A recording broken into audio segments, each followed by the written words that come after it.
Hello, everyone. I'm extremely glad to talk to you today about how I can integrate MLflow with RedisAI.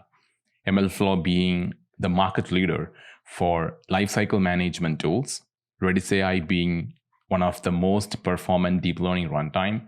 Integrating them together have been fun for me. So this talk is focusing on how you can use this integration in your stack without polluting your existing stack or without adding more dependencies to your existing stack. Let's get right into it. All right, so myself, I'm Sherin Thomas. I'm an engineer, author, educator. I teach at fullstackengineering.ai about artificial intelligence to the students in the remote places in my country. I'm a farmer. In the free time, I go to the small plot I have available and do stuffs there. My intention is to use technology to help farmers in my place. So that's something that I do on my side. I'm a senior developer at TensorWorks. TensorWorks is a deep learning infrastructure company. We work on making tools for deep learning engineers. So let me introduce a few of the tools that we build first very quickly. Hanger is one core tool that we work most of the time, apart from working on RedisAI. Hanger is a data version controlling tool. I know you must have heard about hundreds of data versioning tools that call themselves as Git for data. Hanger is trying to be different by storing the tensors rather than the real world data type. That has few fundamental benefits, like we can optimize the backend storage so much because we know what is the data that's going to come in. It's always going to be NumPy arrays or tensors. The idea is that the data is being read by your program much more than you as a human being reading the program. So we try to optimize that part. Hanger is a fully fledged close to 1.0 tool right now. It supports all the popular operation of a Git-like tool like branching, merging, time travel through the commit history, full traceability. It will let you clone or fetch or pull all those operations. It would also allow you to partial fetch, like if your data is, let's say, 3 TB and your laptop only has 100 MB space left, you can clone only 100 MB and work on that data. You can add data even if you don't have the whole data in your local machine without polluting the commit history. So different people, even if they don't have the whole commit history, they can add, collaborate, and work on data and push data to the central repository without having any conflict or issues. Partial cloning, so that's one of the core features of Hanger, a data loader for all the main deep learning, machine learning frameworks. This is a repository. We could definitely use a star from you. Make sure you visit this repository and try to use Hanger. Stockroom is another project that we work on. So it's like another layer on top of Hanger, but specifically helping you save experiments, data, and model. Now, this being a MLflow community, one information that might be useful for is that we're trying to integrate Stockroom to MLflow so that you can use all these amazing fancy APIs of MLflow while still save data to Stockroom. We're still working on that. We're working towards making that happen in the next 1 or 2 months. So this is a repository for Stockroom. It's like super early stage. We applied for PyTorch Global Hackathon. We try to make it to 1.0 in next 3 to 4 months. MLflow. So this being, again, an MLflow community, I don't have to explain you about MLflow again. These are, as per the MLflow website, the core features of MLflow, or I would say the pillars of MLflow. Model registry for storing stuff, MLflow project as a packaging system for data science code, the tracking system for recording your queries and experiments and operation, MLflow models for deploying machine learning models. And that is where I want to focus on today. So by default, out of the box, MLflow comes with a few of the packages to help you deploy stuff. But in the 1.9 release of MLflow, it started allowing you to write custom targets for deployment. So if you have made a custom bespoke solution in C++ or something, you can make a custom plugin and then use the MLflow's amazing API to deploy to your custom target. So the integration, by the integration, what we did is using this API to make a plugin for you to deploy your MLflow models directly to RedisAI without doing a lot of magic. It's just one line of command, and this will take your MLflow model and deploy that to RedisAI as far as the model is compatible. So it might be helpful for you to go through this documentation. This is available on this URL I have mentioned on the top. The important commands are listed there. I think create is probably being the most important. Create will help you deploy your model to any target. So the deployment nitty-gritties, the specifications will be taken care by the plugin. Delete is obviously for delete. Update is probably another important command. So if you're changing your model version, or let's say you're doing live training from the data from production and you want to upgrade your model, the update command is for that. Then list and get is for getting the metadata of the model. Run local is for you to experiment with this feature. You can run the stuff in your local machine. Help is for help. So in this session, we will try to focus on one or two more most important commands. So yeah, like I said, what we are trying to do is integrating MLflow's fancy APIs or well-thought design with RedisAI's high-performant engine through this plugin system. But before going into that integration, I think it might be better if I start explaining what is RedisAI, like very quickly, to try to give you an intuition about why should you choose RedisAI maybe over some other tools. So what are the current production strategies? We have a bunch of options. The most novice way is to write our own Flask or Django-based server that takes the data, runs the model in pure Python, get the result back, send it back to the user. And if you want to go async, maybe you choose Fast API or Django channels or something on the async line that can start processing your request asynchronously. That's good, but not always scalable unless you do some Kubernetes magics. One of the other choices is to go with execution providers based out of cloud, like SageMaker or Azure ML. They provide nice APIs. It's just that they are costly. But if you have money, that's definitely a good solution to go because they can scale without you being a DevOps engineer or you being worrying about your scalability. Another option is to rely on runtimes. TensorFlow comes with TensorFlow serving. Torch comes with Torch serving. There are serving inference engines from NVIDIA like TensorRT, Clipper, and there are a bunch of such solutions. Or you could build your own bespoke solution based out of C++ or C or whatever language that you are comfortable with.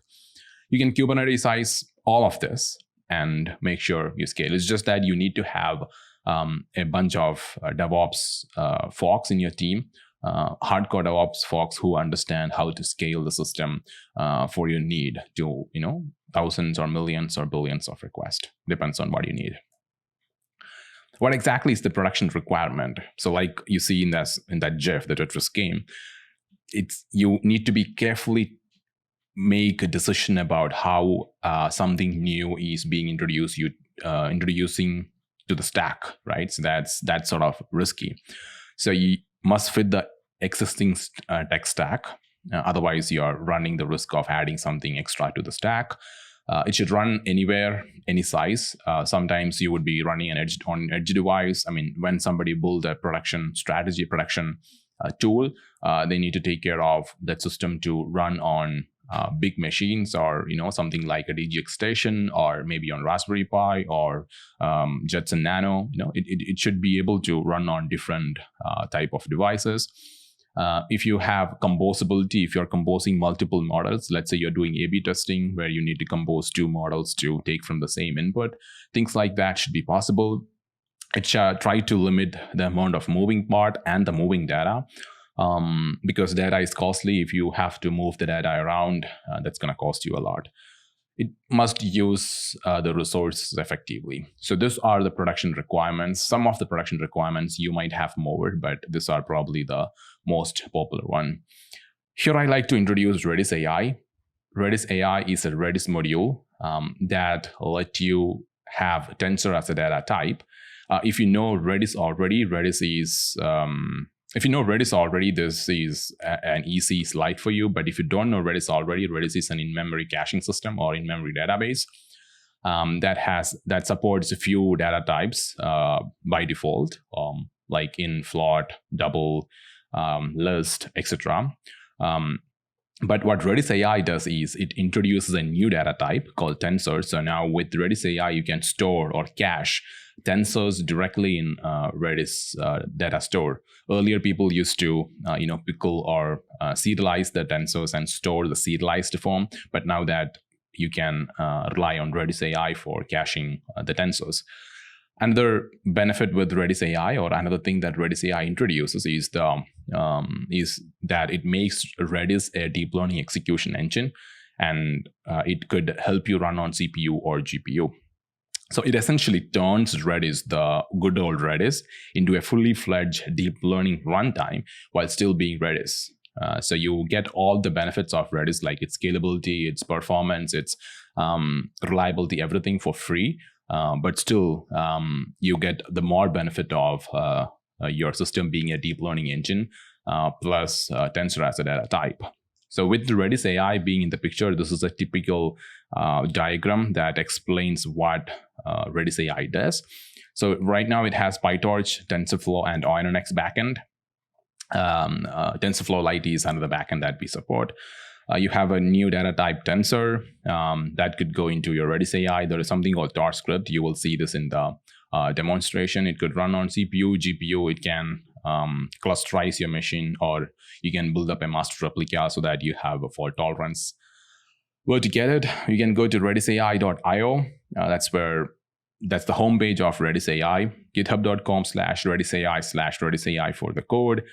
But if you are not patient enough, you can just run Docker. RedisAI/redisai will get you the latest RedisAI image.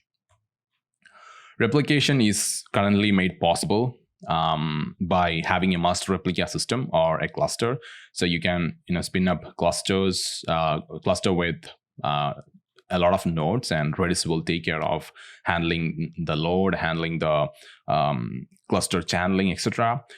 If you have a system where you have a master and replicas, and if your master goes down, Redis will automatically choose another instance in your system as a master and make sure you have high availability always. All of this is for free, right? This just happens automatically. This is part of the Redis engine already. So you get all of this benefits automatically if you are choose to go with RedisAI. Client libraries, right now, there is library in Python, Java, Go, and JavaScript. This doesn't mean you are your scope is narrowed down to these 4 languages. The native Redis has clients in almost all the popular languages. RedisAI clients are only in these languages. What does that mean is you essentially can hit the RedisAI server with any native Redis client. It's just that if you use these 4 clients, you get nice user experience. But apart from that user experience, this fancy wrappers, any Redis client, any normal Redis client would work with RedisAI. So the example repo that I have shown here is a good place to start. We have shown some of the examples where you hit the server with the native client rather than using the RedisAI client. Currently, the features, the more important features of RedisAI are you can keep the data local. So let's say you're building a chatbot where your user sends a request with a dialog, and the dialog goes to RedisAI for inference. RedisAI makes the prediction, sends the return dialog back, the response back. Now there is a context vector, right? So this context vector is essential for making the future predictions based on the next conversation from the user. If there are 5 users, there are 5 context vectors. Currently, the solution is to keep this context vector somewhere, maybe serialize and store it in the disk, which is risky, or use a caching system like Redis, where you serialize the tensors to some serialized form and save it in Redis. But all of these are workarounds, right? None of these are good solution. And essentially, you are passing around this data, which is huge. The context vectors are huge in size. So if you have like 10,000 users requesting, that's 10,000 context vectors. But with the invent of RedisAI, you can keep those tensors inside the RedisAI itself, where your execution also happens. So you're not really moving the data around, which is a huge cost saving. So that's probably a good selling point of RedisAI. It runs on multi-backend. So if one of your team working on TensorFlow, another team working on PyTorch, you are not anymore working on deploying two different systems. With RedisAI, you can run both of them together in the same engine. Support multiple devices, CPU and GPU now. Traditional ML on GPU with the invent of ONNX runtime or PyTorch's Hummingbird. You can take your traditional ML system or ML algorithms like a model from scikit-learn or XGBoost or Apache Spark, convert it to ONNX or Hummingbird and deploy that to RedisAI. And you get the benefit of those models being running on GPU. So that's awesome. You have scripting. You will see an example very soon. Auto batching is something that almost all the deep learning runtime engine or all the popular deep learning runtime engine provides you. So if you have like 10, 20 requests coming together, 1,000 requests coming together, RedisAI can batch them together, execute them together, then take the results back, split them out to each request and send it back. So again, this happens automatically in the backend. You don't have to really do, as a user, you don't have to really do anything to make it work. Ease of deployment, even if you need to scale to like a multi-cluster setup, the deployment story is extremely easy. It's just a bunch of shell commands. You don't have to be an expert MLOps engineer or a DevOps engineer to scale your system to millions or billions of requests. It's very easy. High availability with master replica and clustering. Run everywhere Redis runs. So Redis is not to be run on different type of architectures. So you get the benefit of RedisAI running on different machines. You can keep the stack short. If it's very likely that you're using Redis already. If that's the case, you're not introducing anything new to your existing stack. Language independence, ecosystem.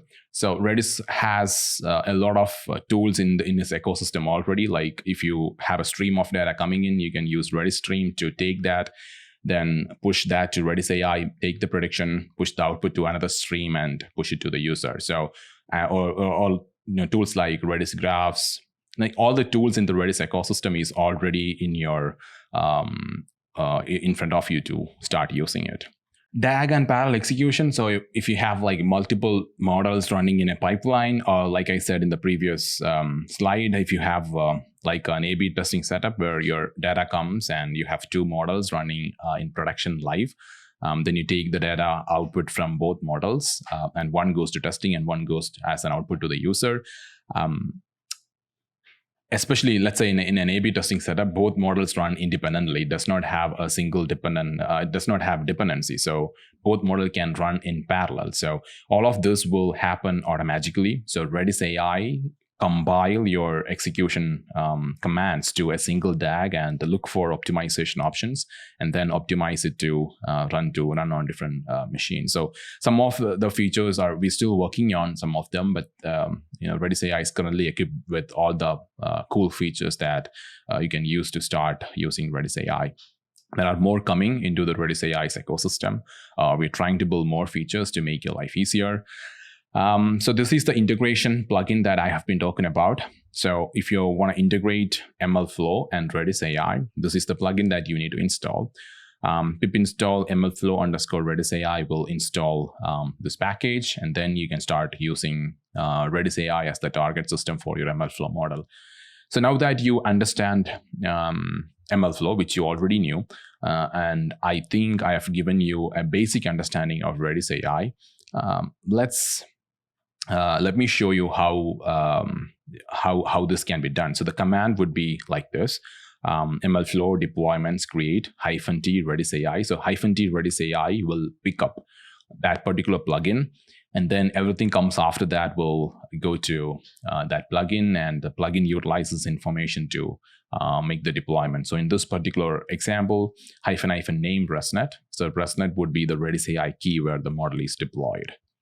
So I'm going to show a demo for this very thing. So we will train a dummy model in MLflow. Then we deploy that using this command to RedisAI. Then from the client library, we hit the RedisAI server and see how you can interact with RedisAI. So this is my ML project file. So I have a Python train.py command, and I'm passing all these arguments. My train.py is here. So the code is very small. This being a demo, I did not do a lot of fancy stuff. So I'm using a pre-trained ResNet model, and I have a train function. This doesn't really do currently. It's just like a dummy function. So it takes the model arguments. It's supposed to train the model. And once the training is done, I convert the stuff to a scripted model. Then I use MLflow.torch script to save this model to MLflow. Now, if you're using the master of MLflow or a released package, you will not have torch script available. So this is a PR that we have open for this thing. Once this is merged, you will have torch script available. I hope to have this merged really soon. All right, so let me run the training here. MLflow run no conda. So that's gonna run the training. It's gonna be really fast because there is no actual training happening. This is the ID. So I'll now deploy to RedisAI. So the command is exactly same as you have seen in the slide. It's just that the ID is different. So for this to work, I need to have RedisAI instance running in my machine. So Docker run will spin it up. Now I'm going to deploy. So if you look at this here, you see the Torch backend is loaded because it's a Torch model. So the deployment happened. The success message is here for you. Right. We can start exploring this command. Let me actually list what's in RedisAI. It lists as ResNet. I can get what this ResNet model is. So -d RedisAI, and I'm passing the name ResNet. So this will give me some information, like it's a Torch model, it's running on CPU, a few things like batch size, etc. Right, so that's good. So I have the model deployed. So this is my code, the client code. So I'm doing some imports here, making a RedisAI client connection object. So I'm gonna hit the server with the model get. This will spit out the same information as we have seen before when we hit the server with MLflow get, the same information.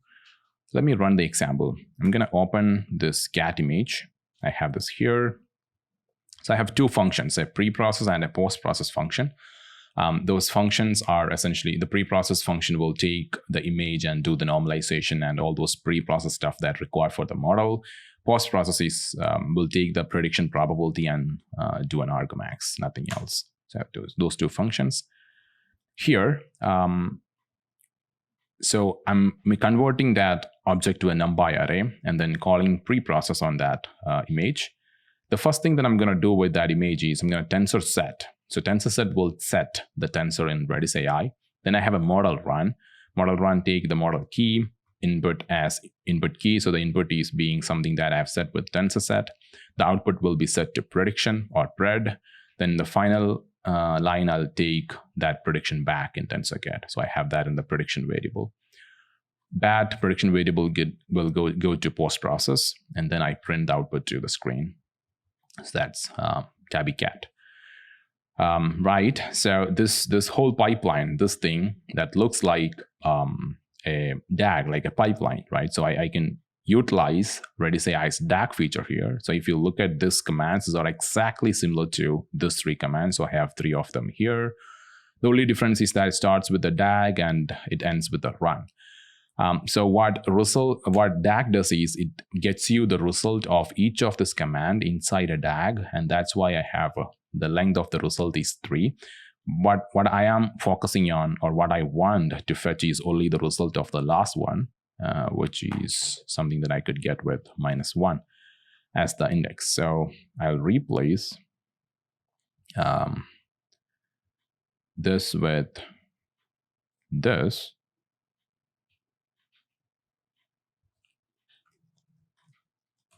And I should essentially get the same result, because what happens internally is the same thing. The only difference is that this 3 lines, these executions will not go to RedisAI until I run the run command. So all the commands go to RedisAI together. Now RedisAI fuses those commands and optimize the commands and then run it for you in a single execution pipeline, so that your run is super optimized. I would also like to show you the scripting option. So here, if you see, we have these 2 pre and post process functions. These are Python functions running in Python interpreter. Now with the scripting possibility, so I've saved those same function to a file here.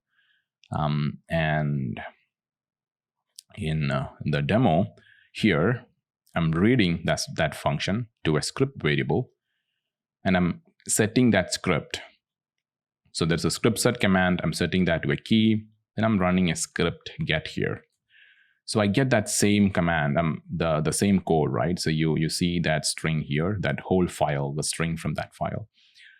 So the idea is that this file is not, the script is not running on a Python engine there. This code in this file, the Python functions, will be converted to a graph, and the graph will be executing on a C++ highly optimized runtime. If you are a Torch user, you already know what I'm talking about. It's a Torch script thing. But if you are not a Torch user, just ignore what I just said about Torch now. So this will be executing on an optimized runtime rather than Python engine. So essentially what you have is you set a tensor. This is our initial object. This is not that preprocessed image. Then I run the script with the preprocessed function from the script. I pass this input, the non-preprocessed image, output to a preprocessed image. Then that preprocessed image will go to model run, the ResNet, here as input. Then the output is prediction, which will go here as an input to my script post-process. Then the output of the script will come out in the final. So here the steps are same. It's just that the pre-process and post-process now move to RedisAI, so that all of this could run in RedisAI as a single unit. So that's what happened here. All right, so with that, my demo is done. One of the other things that I'm working on currently is to make a DAG-like stuff where you have models from different frameworks. So I'm building a FaceNet prediction, the face recognition. So I have like a TF MDCNN model that runs on the input phase. The output features will go to Torch FaceNet that's built on PyTorch. And then the feature from Torch FaceNet will go to scikit-learn, SVM model. The output from the scikit-learn is the prediction that I will get out of TensorKit. So models from different frameworks, as far as supported by RedisAI, can run together in a single pipeline. That's what my intention with this particular example. So I have written a blog about one of the example that I have been working on, PyTorch, MLflow, RedisAI stuff. So if you want to read about this more, please go through this blog. This is a nice explanation of how things can be done. With that, I think I'm done with the talk. So thank you so much for bearing me so far. I really hope you have learned something new today. RedisAI being a highly efficient runtime, it's easy to plug this with MLflow now. The plugin does not support ONNX or SVM or scikit-learn or Apache Spark or XGBoost model right now, but we are working towards making it happen really soon as possible, actually. So once that is done, the plugin would be ready for taking any of your models and deploy to production with just one line of command. All right, so thank you so much. If you have issues, raise them in GitHub or reach out to us through the RedisAI discussion forum. It's built on Discord, so you can easily access it. Hope to see you there.